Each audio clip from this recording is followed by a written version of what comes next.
बताएंगे बिना कुछ पढ़े गणित में पास होने की ट्रिक। अगर आप लोग गणित में कमजोर हो, आपको मैथ बिल्कुल भी नहीं आती और आप लोग गणित में पास होना चाहते हो, तो यहाँ पे हम आप सभी को 3 ऐसे ट्रिक बताने वाले हैं जिससे आप लोग अपने बोर्ड एग्जाम में मैथ के पेपर में पास ही नहीं बल्कि एक अच्छा नंबर लाओगे। ये मेरी 100% गारंटी है।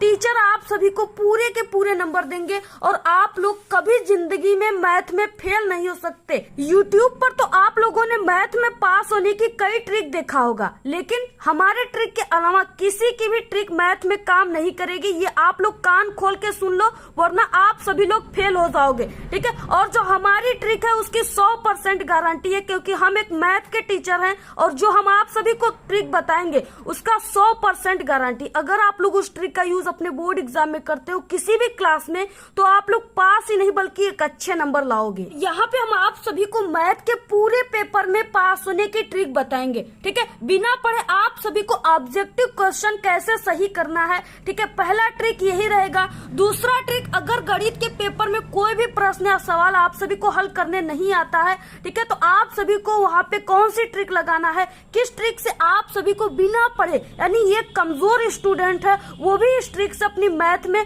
ठीक है, किसी भी सवाल को हल कर देगा और उसको पूरे नंबर मिलेंगे, ठीक है। और यहाँ पे देखिए, जैसे आप सभी का जो मैथ का पेपर होता है उसमें शॉर्ट क्वेश्चन और लॉन्ग क्वेश्चन दोनों आते हैं, तो दोनों प्रश्नों को आप सभी को बिना पढ़े, बिना कुछ पढ़े किस तरह से सॉल्व करना है, यहाँ पे हम आप सभी लोगों को आज एक बहुत ही अच्छी ट्रिक बताएंगे।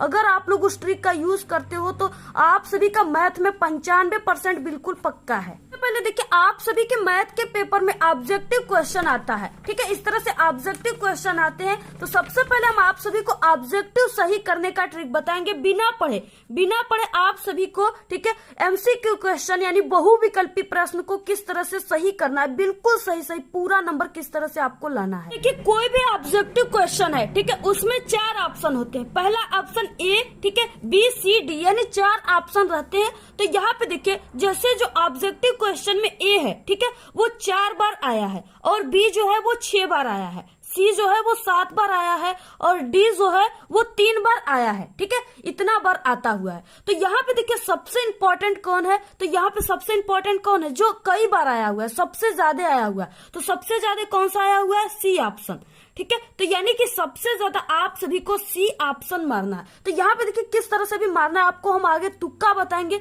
पहले हम आप सभी को ये बताते हैं, ठीक है। तो यहाँ पे सबसे इंपॉर्टेंट जो है वो क्या है, सी ऑप्शन है, यानी ये 7 बार आया हुआ है, सी ऑप्शन इंपॉर्टेंट है। इसके बाद क्या इंपॉर्टेंट है, यहाँ पे बी, यानी 6 बार बी आया हुआ है, ठीक है। तो यहाँ पे ये वाला यानी कि ये जो बी ऑप्शन है ये भी काफी इंपॉर्टेंट है।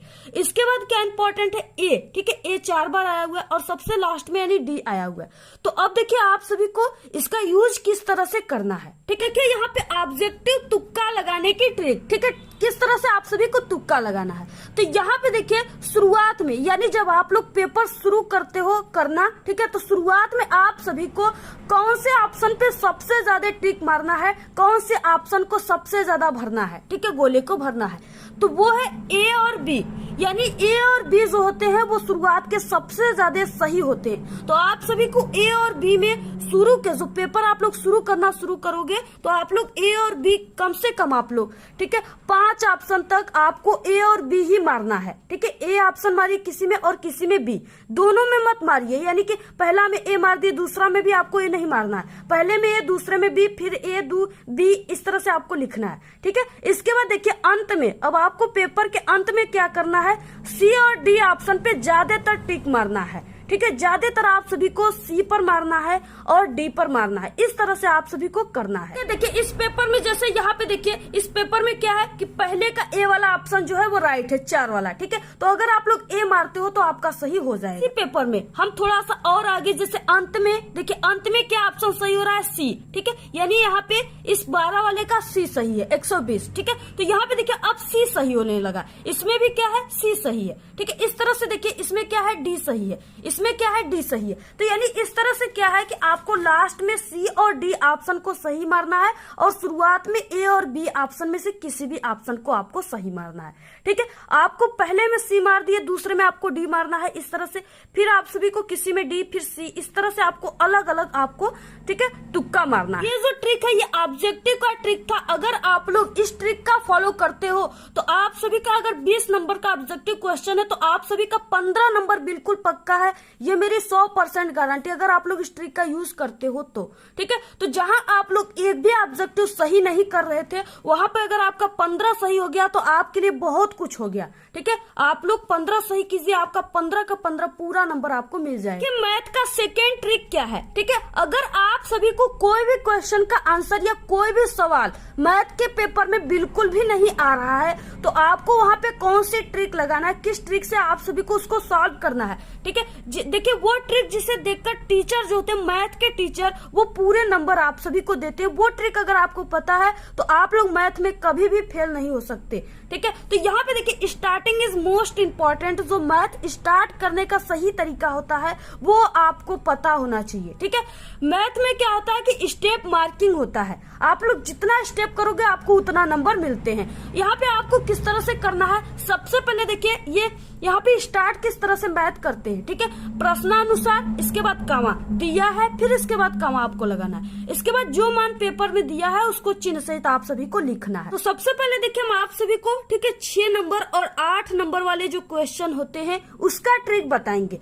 और रेखा चित्र वाला, ठीक है, यानी कि जो डायग्राम खींचने के लिए आता है ज्यामिति में, ठीक है, वो ट्रिक हम आप सभी को सबसे पहले बताएंगे। इसके बाद हम आप सभी को, ठीक है, अदर समीकरण और कई क्वेश्चन सवाल वाले ट्रिक बताएंगे। तो सबसे पहले देखिए ये ट्रिक है, जैसे आप सभी के बोर्ड एग्जाम में ये क्वेश्चन आ गया, एक लंब वृत्तीय शंकु की ऊंचाई, ठीक है, शंकु की ऊंचाई कितनी है, 8 सेमी है। ठीक है, और आधार की त्रिज्या जो है वो 5 सेमी है, तो उसके आयतन की गणना कीजिए। अब आप सभी को, ठीक है, ये नहीं आ रहा है, आप सभी को ये क्वेश्चन नहीं आ रहा है सॉल्व करने, तो आप सभी को इसको किस तरह से करना है सबसे पहले। तो देखिए सबसे पहले अगर इस टाइप का क्वेश्चन आप सभी के मैथ के पेपर में आएगा तो सबसे पहले जो चीज प्रश्न में दिया है उसका रेखाचित्र यानी कि आरेख खींचना है। ठीक है, और जो भी मान दिया है उसको आप सभी को उस चित्र में दिखाना है। तो आपको किस तरह से करना है, सबसे पहले देखिए आप सभी को क्या करना है, यहाँ पे जो भी क्वेश्चन में दिया हुआ है, ठीक है, उसका आपको रेखाचित्र खींचना है यानी किरण आरेख खींचना है और जो भी मान दिया है उसको आपको वहां पे चित्र में दर्शाना है, दिखाना है। ठीक है, तो देखिए सबसे पहले इस क्वेश्चन में क्या कहा है कि एक लंब वृत्तीय शंकु दिया है, उसकी ऊंचाई 8 सेमी है। ठीक है, तो आप सभी लोग को पता होगा कि शंकु किस टाइप का होता है। ठीक है, तो यहाँ पे देखिए एक लंब वृत्तीय शंकु बोला यानी शंकु का जो आकार होता है वो इस टाइप का होता है। ठीक है, जोकर की टोपी की तरह होता है। तो ये क्या है, एक लंब वृत्तीय शंकु है। तो आप सभी को अपनी कॉपी में बना लेना, तो से आपको प्रश्नोत्तर संख्या लिख करके आप सभी को, ठीक है, उसी लंब वृत्तीय शंकु को बना लेना है। तो यहाँ पे देखिए ये क्या है कि उस जो शंकु हम बना रहे हैं उसकी ऊंचाई कितना दिया हुआ है, 8 सेमी। ठीक है, तो आप सभी को नाप करके, ठीक है, इसको बना लेना है पहले इस तरह से पेंसिल से। तो यहाँ पे ये जो है ये शंकु है। ठीक है, इसका आकार जोकर की टोपी की तरह होता है। अब यहाँ पे देखिए ये जो शंकु है इसकी जो ऊंचाई है ये कितना है, इसकी ऊंचाई 8 सेमी दिया हुआ है। तो यहाँ पे देखिए इसकी ऊंचाई जो है इस तरह से आप लोग 8 सेमी यहाँ पे लिख सकते हो या यहाँ पर भी आप लोग इस तरह से लिख सकते हो कि, और ऊंचाई जो होता है उसको यच से शो करते हैं। तो ठीक है, तो यच बराबर 8 सेमी को इस तरह से सेंटीमीटर में लिखा जाता है। इसके बाद देखिए, ठीक है, इसके बाद यहाँ पे ऊंचाई 8 सेमी है और आधार की त्रिज्या 5 सेमी है, यानी ये जो शंकु है, ठीक है, इसकी आधार की त्रिज्या, आधार क्या होता है, ये आधार होता है यानी नीचे के भाग को आधार कहते हैं। ठीक है, तो यहाँ पे देखिए इसकी त्रिज्या पूछ रखा है। अब त्रिज्या को किससे शो करते हैं, तो त्रिज्या को स्मॉल आर से शो करते हैं। ठीक है, तो यहाँ पे हो जाएगा आर बराबर कितना दिया हुआ है, 5 सेमी। तो आप सभी को यहाँ पे लिख देना है 5 सेमी यानी 5 सेंटीमीटर। इस तरह से आपको सबसे पहले देखिए, ठीक है, रेखा चित्र यानी किरण आरेख आप सभी को खींचना है। जो चीजें यहाँ पे कहा है सिर्फ आपको उसी तरह से खींच देना है। इतना करने के बाद, ठीक है, आप सभी को अब क्या करना है, के बाद देखिए आप सभी को गणित हल करने का सही तरीका पता होना चाहिए, जिसे देखकर टीचर आप सभी को नंबर देते हैं। ठीक है, यानी सही तरीका क्या है, ये जो है ये सही तरीका है। प्रश्नानुसार दिया है ये लिखना है, इसके बाद जो भी मान दिया उसको चिन्ह सहित लिखना है। तो यहाँ पे आपको लिखना है प्रश्नानुसार,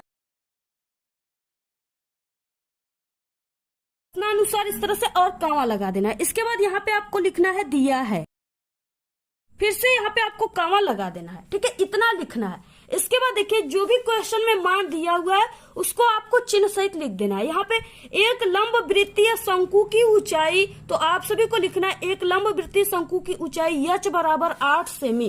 तो यहाँ पे आपको लिख देना है। तो इस तरह से एक लंब वृत्तीय शंकु की ऊंचाई h बराबर 8 सेमी। ठीक है, दूसरा क्या है कि यहाँ पे एक लंब वृत्तीय शंकु की जो त्रिज्या है, आधार की त्रिज्या वो 5 सेमी है। तो इसको आपको लिखना है शंकु की आधार की त्रिज्या, अब त्रिज्या को r से दिखाते स्मॉल। ठीक है, तो r बराबर 5 सेमी दिया हुआ था। तो इस तरह से आपको लिख देना है। इतना लिखने के बाद आप सभी को यहाँ पे देखिए लास्ट में दिया है कि यहाँ पे उसके आयतन की गणना कीजिए, यानी आप सभी को ठीक है ये लंब वृत्तीय जो शंकु है इसके आयतन की गणना करना है। तो यहाँ पे आपको लिखना है ज्ञात करना है।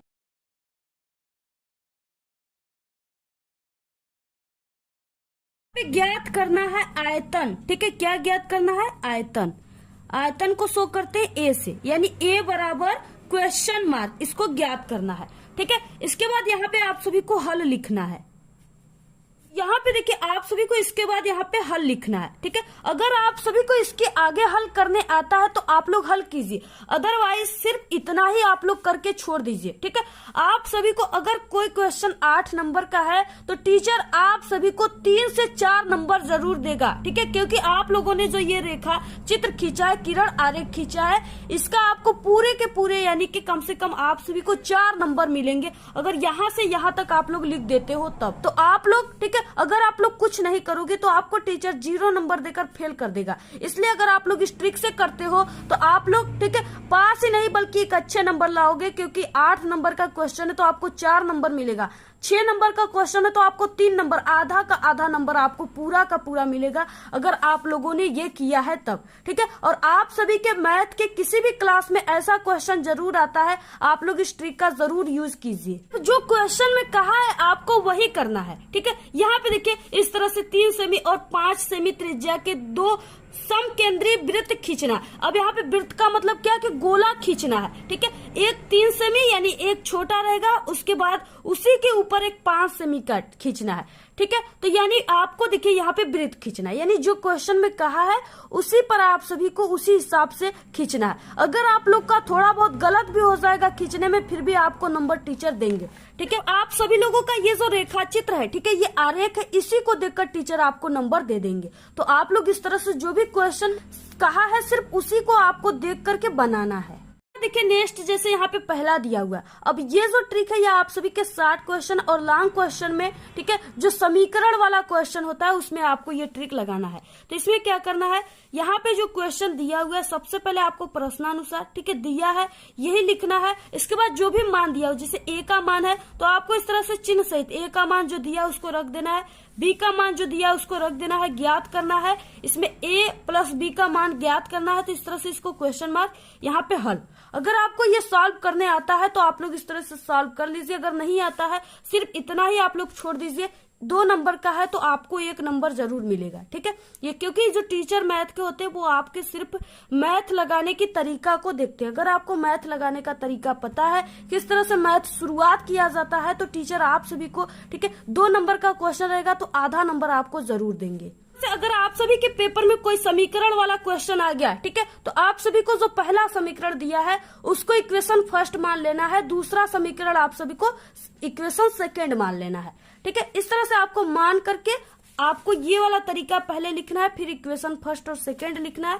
पहले समीकरण को इक्वेशन फर्स्ट, दूसरे को सेकंड। अगर इस तरह से भी लिख देते हो तो आपको 2 नंबर का क्वेश्चन है तो 1 नंबर जरूर मिलेगा। देखिए क्योंकि डूबने वाले को तिनके की सहारा चाहिए। अगर आप लोग ये ट्रिक का यूज नहीं करोगे और आपको मैथ में भी कुछ नहीं आता है तो आप लोग फेल के अलावा कुछ भी नहीं हो सकते। इसलिए देखिए आप लोग इस ट्रिक का यूज कीजिए, आप लोग पास ही नहीं बल्कि एक अच्छे नंबर लाओगे। लेकिन सिर्फ आप लोग हमारे इस ट्रिक का यूज कीजिएगा, इसके अलावा किसी भी यूट्यूब चैनल का कोई भी ट्रिक यूज मत कीजिएगा, उसकी कोई भी गारंटी नहीं होती। और जो हमारा ट्रिक है उससे हर साल स्टूडेंट पास ही नहीं बल्कि एक अच्छे नंबर लाते हैं। तो आज के इस वीडियो में सिर्फ इतना ही। आपको ये वीडियो कैसा लगा? अगर वीडियो पसंद आए तो एक बड़ा सा लाइक कर दे, चैनल पे नए तो सब्सक्राइब करके बेल आइकन को जरूर प्रेस कर दे। Thanks, all the very best, bye bye.